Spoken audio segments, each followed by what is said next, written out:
Rice আর chicken curry ছিল তার সবচেয়ে প্রিয়। প্রাক্তন মুখ্যমন্ত্রী জ্যোতি বসুর ওপর তথ্যচিত্র তৈরি করতে গিয়ে এমন অনেক অজানা তথ্য জেনেছিলেন পরিচালক গৌতম ঘোষ।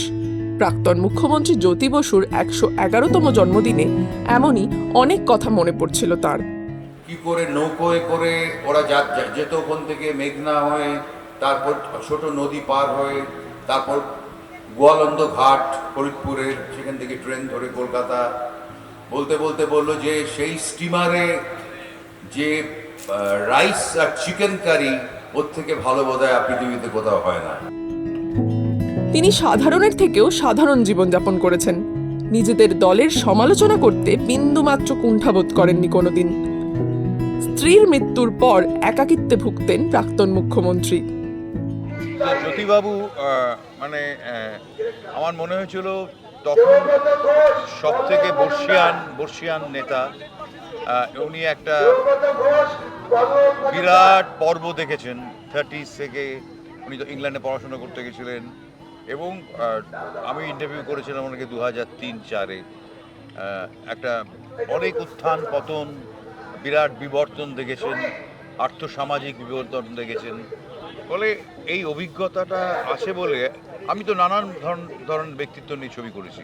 আমার মনে হয় রাজনৈতিক ব্যক্তিত্ব নিয়ে জ্যোতিবাবুকে আমি সিলেক্ট করেছিলাম, কারণ জ্যোতিবাবুর একটা বিরাট অভিজ্ঞতা ছিল এবং উনি খুব যত্ন করে আমার ইন্টারভিউ দিয়েছিলেন, নিজের নোটস তৈরি করেছিলেন, স্টাডি করেছিলেন।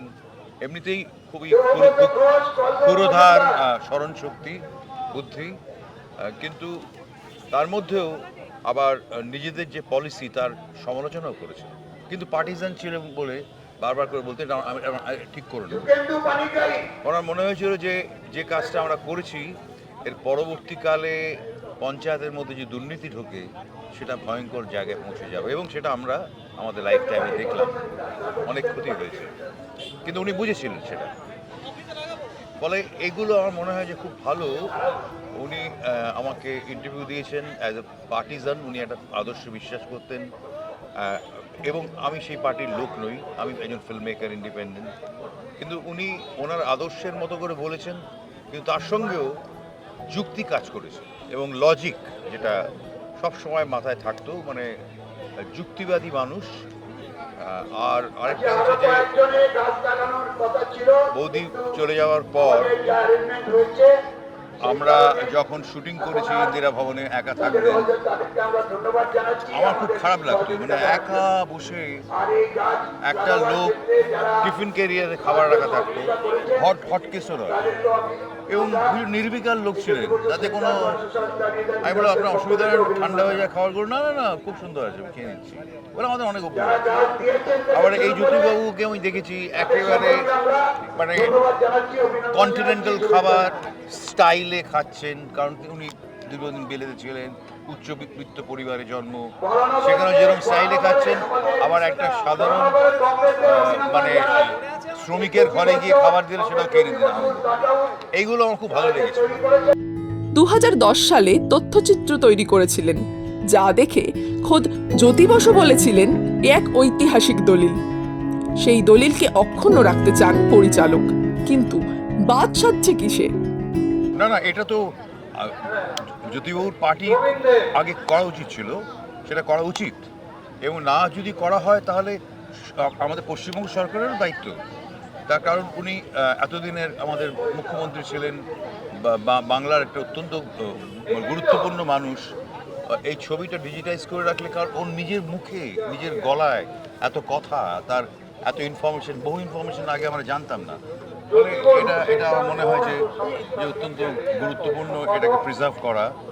আশা করি নয় জ্যোতিবাবুর পার্টি কিংবা সরকার এদের করা উচিত, কারণ যত এরপরে আস্তে আস্তে নেগেটিভগুলো নষ্ট হয়ে যাবে। এখনও প্রসাদ যত্ন করে নেগেটিভটা রেখেছে। আর কোনো মুখ্যমন্ত্রীর ওপর ছবি করতে চান?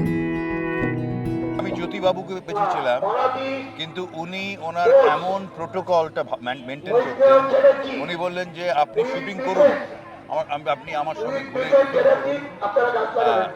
মানে আমরা যেমন জলদাপাড়াতে উনি বেড়াতে গেছিলেন, আমরা গেছিলাম, সেখানেও খুব মানে প্রত্যেকটা আমার ইউনিট মেম্বারদের ডেকে ডেকে খাবার খাওয়ানো, এগুলো খুব করতেন।